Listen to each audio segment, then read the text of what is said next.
Indo British advanced pain clinic నొప్పి మాయం surgery దూరం. For appointments 9155515563.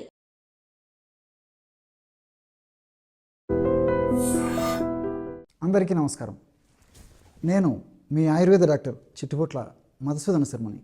మనం ఈ వీడియోలో పడుకున్న వెంటనే చక్కగా నిద్రపోయేందుకు డ్రై నట్స్, డ్రై ఫ్రూట్స్తో, డ్రై సీడ్స్తో చక్కటి ఆహార వైద్య విధానాన్ని ఎలా తయారు చేసుకుని సద్వినియోగం చేసుకోవాలో తెలుసుకోబోతున్నాం. ఈ రోజుల్లో పడుకున్న వెంటనే నిద్రపోయేటువంటి భాగ్యం 90% మందికి పైనే లేదంటే చాలా బాధాకరమైనటువంటి విషయం. దీనికి అనేక రకమైనటువంటి కారణాలు. మనం తీసుకునేటువంటి ఆహారం నుంచి, వాతావరణ పరిస్థితుల నుంచి, మానసిక ఒత్తిడి నుంచి, వివిధ రకాలైనటువంటి వ్యాధుల నుంచి, ఆయా వ్యాధులకు వాడే వివిధ కృత్రిమ రసాయన ఔషధాల నుంచి ఎన్నో కారణాలు, మరెన్నో ఇంకా ఎన్నెన్నో. మరి ఈ నేపథ్యంలో పడుకున్న వెంటనే నిద్ర పట్టకపోవడం వల్ల చాలామంది అనేక రకాలైనటువంటి మాత్రలు మింగుతూ ఉంటారు. కొంతమంది కొన్ని రకాలైనటువంటి టానిక్లు తీసుకుంటుంటారు. మరీ తప్పని పరిస్థితి అయితే ఇంజెక్షన్స్ చేయించుకునేటువంటి పరిస్థితి ఏర్పడుతూ ఉంటుంది. హాస్పిటల్స్లో అడ్మిట్ అయ్యేటువంటి పరిస్థితి ఏర్పడుతూ ఉంటుంది. మరి ఇలా రకరకాలుగా ఇబ్బంది పడుతూ ఉంటారు. మరి ఈ ఆధునిక కృత్రిమ రసాయన ఔషధాలు కూడా డాక్టర్ గారు కొన్నాళ్ల పాటు వాడమని చెప్తుంటారు, కానీ దీర్ఘకాలం పాటు వాడడం మంచిది కాదని చెప్పేసి కూడా వాళ్ళు కూడా మనకి చక్కటి సలహాలు ఇస్తూ ఉంటారు. దానివల్ల అనేక రకాలైన సైడ్ ఎఫెక్ట్స్ వస్తాయనేటువంటి ఉద్దేశంతో డాక్టర్ గారు ఆ విధంగా చెప్తూ ఉంటారు. మరి ఆయుర్వేద వైద్య విధానంలో సహజ సిద్ధమైనటువంటి అనేక రకాలైనటువంటి ఔషధాలు, ప్రకృతిలో దొరికేటువంటి అనేక రకాలైనటువంటి ఆహార ఔషధాలు, అదేవిధంగా ఇతర ఔషధాలు కూడా చక్కగా పడుకున్న వెంటనే నిద్ర కలిగజేసేందుకు ఉపయోగపడతాయి. వాటిల్లో మీకే మీరు తయారు చేసుకోదగ్గ సులువైనటువంటి ఔషధ యోగాన్ని, ఆహార ఔషధ యోగాన్ని మనం ఇప్పుడు ఈ వీడియోలో తెలుసుకోబోతున్నాం. ఆ ఔషధం తయారీకి కావాల్సినటువంటి పదార్థాలు 4. బాదాం పప్పులు ఒక 50 గ్రాములు తీసుకొని వేయించేసేసి చూర్ణం చేసేయండి.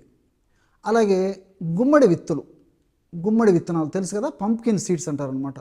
ఆ గుమ్మడి విత్తనాలను కూడా ఒక 50 గ్రాములు తీసుకొని కాస్త వేయించేసేసి చూర్ణం చేసేయండి. అలాగే 3వ పదార్థంగా ఎండు ఖర్జూరం పెచ్చులు. ఎండు ఖర్జూరం కాయలను తెచ్చుకొని దంచి లోపల విత్తనాలు తీసేసి ఆ పైన ఉన్నటువంటి ఆ పెచ్చులని 1 లేదా 2 రోజుల పాటు నీడలో కానీ లేకపోతే ఎండలో కానీ ఎండించేసేసి చూర్ణం చేసి పెట్టుకొని ఆ చూర్ణాన్ని ఒక 50 గ్రాములు తీసుకోవాలి. అంటే మీరు 100 గ్రాములు ఎండు ఖర్జూరం కాయలు తీసుకున్నట్లయితే ఇంచుమించు ఒక 10 గ్రాములు అటో ఇటో మనకి ఒక 50 గ్రాముల వరకు ఈ యొక్క ఎండు ఖర్జూరం కాయల పెచ్చుల యొక్క పొడి వస్తుందన్నమాట, పెచ్చుల యొక్క పొడి. కాబట్టి 100 గ్రాములు ఎండు ఖర్జూరం కాయ పెచ్చులు తీసుకుని నేను చెప్పినట్లు ఆ పౌడర్ తయారు చేసుకోండి. మనకు 50 గ్రామ్స్ ఎండు ఖర్జూరం పెచ్చుల పొడి అవసరమవుతుంది అనమాట. చివరగా గసగసాలు. ఈ గసగసాలను పాపీ సీడ్స్ అనేటువంటి పేరుతో పిలుస్తారనమాట. మరి వంటకాల తయారీలో, ముఖ్యంగా స్వీట్ల తయారీలో ఈ గసగసాలు వాడతారు. అదేవిధంగా కొన్ని కార పదార్థాల తయారీలో కూడా ఈ గసగసాలని వాడుతూ ఉంటారనమాట. ఈ గసగసాలను కూడా కాస్త వేయించేసేసి పౌడర్ చేసి పెట్టుకోవాలి. ఈ 4 పదార్థాలు అంటే బాదం పప్పు చూర్ణం 50 గ్రాములు, గుమ్మడి గింజల చూర్ణం 50 గ్రాములు, ఎండు ఖర్జూరం కాయ పెచ్చుల యొక్క చూర్ణం 50 గ్రాములు, చివరగా గసగసాల యొక్క చూర్ణం 25 గ్రాములు. ఈ 4 పదార్థాలు అన్నింటినీ బాగా కలిపేసి ఒక గాజు సీసాలో నిల్వ ఉంచుకొని రోజు రాత్రి పడుకునేటప్పుడు ఒక గ్లాసు గోరువెచ్చని పాలల్లో ఒక టీ స్పూన్ అంటే ఇంచుమించు ఒక 5 గ్రాముల వరకు మనం తయారు చేసి పెట్టుకున్నటువంటి చూర్ణాన్ని కలిపేసి సేవిస్తుండాలి. ఈ విధంగా క్రమం తప్పకుండా రోజు ఒక్కసారి ఈ యొక్క ఔషధాన్ని వాడుకోవడం వల్ల అనేక రకాలైనటువంటి బాడీలో మార్పులు జరిగి మనకు నిద్రకు కారణభూతమైనటువంటి వివిధ రకాలైనటువంటి అంశాలపై ఈ యొక్క ఔషధాలు ఈ యొక్క ఔషధాల్లో ఉన్నటువంటి గుణాలు నిద్రకు కారణమైనటువంటి వివిధ అంశాలపై పనిచేసి చక్కటి నిద్రకి దోహదపడతాయి అన్నమాట. అంటే ఇవన్నీ కూడా మెదడులో నిద్రను కలగజేసేటువంటి మెలటోనిన్ అనేటువంటి రసాయన పదార్థం ఉత్పత్తికి చాలా చక్కగా ఉపయోగపడతాయి. మరి ఆధునికంగా మనం ఆలోచించినప్పటికీ బాదాం పప్పులో మెలటోనిన్ అనేటువంటి రసాయన పదార్థం ఉంది. ఇంతకుముందే చెప్పాను కదా, మెదడులో మెలటోనిన్ అనేటువంటి రసాయన పదార్థం ఉత్పత్తి అవుతుంటుంది. ఆ యొక్క పదార్థం ఉత్పత్తి వలనే మనకు చక్రమైనటువంటి నిద్ర కూడా కలుగుతూ ఉంటుంది. మరి బాదం పప్పులో సహజసిద్ధంగానే అలాంటి మెలటోనిన్ ఉంది కాబట్టి ఇలాంటి మెలటోనిన్ ఉన్నటువంటి బాదం పప్పును మనం ఈ విధంగా సద్వినియోగం చేసుకున్నట్లయితే బాడీలో మెదడులో మరింత మెలటోనిన్ పెరిగి చక్కటి నిద్రకి ఈ బాదం పప్పు కారణమవుతుంది. అదేవిధంగా గుమ్మడి గింజల్ని తీసుకున్నట్లయితే గుమ్మడి గింజల్లో ట్రిప్టోపాన్ అనేటువంటి అమినో యాసిడ్ ఉందన్నమాట. ఈ యొక్క ట్రిప్టోపాన్ అనేటువంటి అమినో యాసిడ్ ఉన్నటువంటి ఈ యొక్క గుమ్మడి గింజలను మనం ఈ పద్ధతిలో తీసుకున్నప్పుడు బాడీలోకి వెళ్ళిన తర్వాత అది కూడా మెలటోనిన్ అనేటువంటి రసాయన పదార్థం యొక్క ఉత్పత్తికి దోహదపడుతుంది అనమాట. కాబట్టి దీనివల్ల కూడా చక్కటి నిద్ర మన సొంతం అవుతుంది.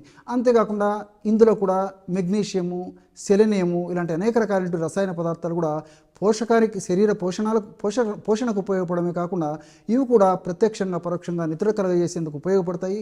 అంతేకాకుండా ఈ సెలెనియం అనేటువంటి ఈ యొక్క రసాయన పదార్థం హ్యాపీ హార్మోన్, అంటే మన బాడీలో ఎప్పుడైతే ఈ యొక్క సెలెనియం అనేటువంటి యొక్క పదార్థం బాగా ఉత్పత్తి అవుతుందో, ఈ హ్యాపీ హార్మోన్ ఉత్పత్తి అవుతుందో అప్పుడు చాలా చక్కగా మనకి ఆనందము, సంతోషం, ఆహ్లాదం కలిగేటువంటి పరిస్థితి ఏర్పడుతుంటుందన్నమాట. కాబట్టి కేవలం నిద్రను కలగజేయడమే కాకుండా ఈ గుమ్మడి విత్తులు చక్కటి హార్మోన్, అంటే సంతోషాన్ని, ఆనందాన్ని కలుగజేసేటువంటి హార్మోన్ కూడా ఉత్పత్తి చేస్తాయి. అదేవిధంగా ఖర్జూరం కాయలు ఉన్నటువంటి ఐరన్, కాల్షియము, ఫైబరు, మెగ్నీషియము ఇలాంటి అనేక రకాలైన రసాయన పదార్థాలు కూడా ప్రత్యక్షంగా పరోక్షంగా నిద్ర కలుగజేసేందుకు ఉపయోగపడతాయి.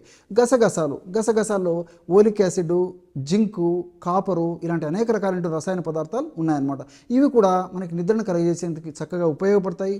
అంతేకాకుండా కామింగ్ ఎఫెక్ట్ను కూడా కలగజేసేందుకు ఈ గసగసాలు చక్కగా ఉపయోగపడుతున్నట్లు పరిశోధనలో కూడా నిరూపితమైంది. మరి ఈ 4 పదార్థాలు కలిపి మనం ఈ ఔషధంగా ఈ పద్ధతిలో తయారు చేసుకుంటున్నాం కాబట్టి ఔషధం మరింత శక్తివంతంగా పనిచేసేందుకు అవకాశం ఏర్పడుతుంది.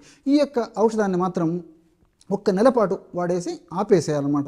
మరీ అవసరమైతే ఒక 5-6 మాసాలు అయిన తర్వాత మరలా ఒకసారి వాడుకోవచ్చు. కానీ మరి ఎక్కువ రోజుల పాటు, దీర్ఘకాలం పాటు ఈ యొక్క ఔషధాన్ని వాడుకోవడం మంచిది కాదు. ముఖ్యంగా ఈ గసగసాలు ఉండడం వల్ల గసగసాలు కొద్ది కాలం పాటు మాత్రమే, కొంత ప్రమాణంలోనే, కొద్ది డోసులోనే వాడుకోవాలి. కానీ ఎక్కువ రోజులు మాత్రం మంచిది కాదని చెప్పేసి కూడా వైద్య ప్రపంచం తెలియజేస్తుంది. కాబట్టి కొన్నాళ్ళ పాటు వాడేస్తే సరిపోతుంది అనమాట. మరి ఈ యొక్క ఔషధాన్ని వాడుకుంటూ కొన్ని జాగ్రత్తలు కూడా తీసుకోవాలి. అంటే రాత్రిపూట పెందలాడే ఆహారం తీసుకోవాలి. అదేవిధంగా రోజు ఒక వ్యాయామం, వారంలో 5 రోజుల పాటు ఒక అరగంట నుంచి 30 గంట సేపు వ్యాయామం చేస్తుండాలి. సమయానికి నిద్రించడం అలవాటు చేసుకోవాలి. సమయానికి నిద్ర లేవడం అలవాటు చేసుకోవాలి. ఇలా చిన్న చిన్న జాగ్రత్తలు తీసుకుంటూ పడుకునేటువంటి శయనగది కూడా ప్రశాంతమైనటువంటి వాతావరణం ఉండాలి. అదేవిధంగా ఎక్కువ కాంతివంతంగా లేకుండా డల్గా ఉండేటువంటి లైట్ ఉండేటువంటి పరిస్థితి మనం ఏర్పాటు చేసుకునేటువంటి పరిస్థితి ఉండాలి. ఒకే శయనగదిలో పడుకోవడం అలవాటు చేసుకోవాలి. ఇలాంటి చిన్న చిన్న జాగ్రత్తలు కూడా తీసుకుంటే భవిష్యత్తులో ఈ నిద్రలేమి సమస్య లేకుండా రాత్రి పడుకున్న వెంటనే చక్కగా నిద్ర వచ్చేసి ఉదయం పూట చక్కగా టయానికి మెలకు వచ్చేటువంటి పరిస్థితి ఏర్పడుతుంది. చూశారు కదా, ఇటువంటి సులువైనటువంటి ఔషధ యోగాన్ని పడుకున్న వెంటనే నిద్ర వచ్చేందుకు మీరు ఈ వీడియోలో తెలుసుకున్నారో, మరొక వీడియోలో మరొక అంశంతో మళ్ళీ కలుద్దాం. అంతవరకు నమస్కారం. మీ చిట్టిపొట్ల.